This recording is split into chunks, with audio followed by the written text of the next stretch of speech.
এই লেকচারটাতে আমরা array function এবং লাইব্রেরি ফাংশন নিয়ে কথা বলবো।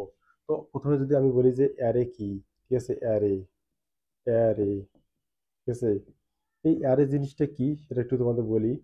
ঠিক আছে, আমরা এর আগে অ্যারে দেখে আসছি, এ ডবল আর, অ্যারেটা এর আগেও দেখে আসছে, ঠিক আছে, অ্যারে ডেটা টাইপের সময় আমরা পড়ছিলাম।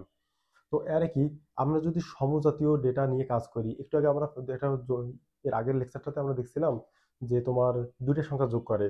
আর আমি যদি বলি 1000 সংখ্যা যোগ করে, তাহলে কি 1000 সংখ্যার জন্য একবার input A, input B, input C, input D, input E, input এভাবে নিবো? না, যদি 1000 সংখ্যাগুলো সবাই ইন্টিজার হয়, সবাই একই কোয়ালিটির হয়, সবাই একই রকম হয়, ঠিক আছে, তখন আমরা এটা কি করব, অ্যারে নিয়ে কাজ করব। ধরো এই অ্যারেটা আবার কয় প্রকার আছে, অ্যারেটা হচ্ছে প্রধানত দুই প্রকার, ঠিক আছে। এটা হচ্ছে একমাত্রিক অ্যারে, একমাত্রিক, ঠিক আছে। দুই নাম্বার হচ্ছে বহুমাত্রিক, ঠিক আছে, বহুমাত্রিক। এই বহুমাত্রিকটা আবার আছে দুই প্রকার আছে, ঠিক আছে। একটা হচ্ছে ওয়ান ডাইমেনশনাল বা, ঠিক আছে, একটা হচ্ছে টু ডাইমেনশনাল বা দ্বিমাত্রিক, বলা হচ্ছে দ্বিমাত্রিক, ঠিক আছে, দ্বিমাত্রিক। আর আছে দুই নাম্বার আছে ত্রিমাত্রিক, ঠিক আছে, ত্রিমাত্রিক।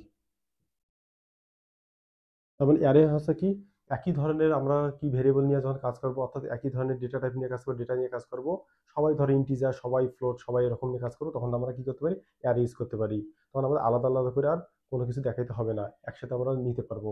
এই অ্যারেটা আছে দুই মাত্রিক, একমাত্রিক, বহুমাত্রিক, বহুমাত্রিকে আবার দ্বিমাত্রিক এবং ত্রিমাত্রিক বলা হয়।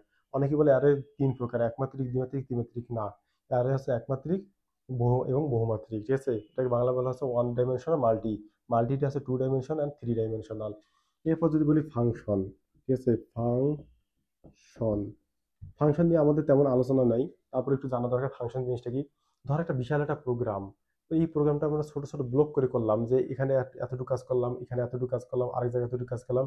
এই কাজগুলো যখন আমরা করব, অর্থাৎ ছোট ছোট আকারে, ক্ষুদ্র ক্ষুদ্র আকারে ভাগ করে করে যদি আমরা কাজগুলো করি, তখন তাকে বলা হচ্ছে ফাংশন বলা হচ্ছে। এরপর আমরা আরেকটা জিনিস দেখবো, সেটা হচ্ছে লাইব্রেরি ফাংশন, ঠিক আছে, লাইব্রেরি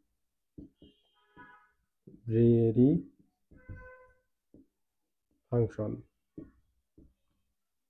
লাইব্রেরি ফাংশনগুলো আমরা অলরেডি একটা দেখে আসছি যে S T D I O dot H, ঠিক আছে।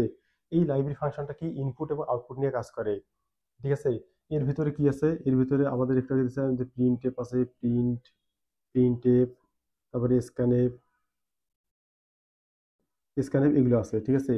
এরপর আছে কোনিও ডট এইচ, এগুলো তো আমাদের আছে, কি হয়েছে, তারপর আছে ম্যাথ ডট এইচ, এটা আমাদের একটু লাগবে, ম্যাথ, ঠিক আছে, ম্যাথ ডট এইচ। এটা হচ্ছে ম্যাথামেটিক্যাল ফাংশন, ঠিক আছে। এগুলো হচ্ছে ইনপুট আউটপুট এটার জন্য ব্যবহার করা হয়, আর এটা হচ্ছে ম্যাথামেটিক্যালের জন্য ব্যবহার করা হয়। যেমন আমরা যদি বলি পাওয়ার, পাওয়ারের জন্য পিও ডাব্লিউ, পাও। স্কোয়ারের জন্য এস কিউ আর, ঠিক আছে। তারপরে সাইনের জন্য এ এস আই এন, সাইনের মান যেমন নেই। তারপরে কসের মান নিতে বলে এ কস, এরকম নিয়ে কাজ করতে পারি। তখন এগুলো নিয়ে আমরা কাজ করবো, তখন আমরা ম্যাথ ডট ইউজ করবো।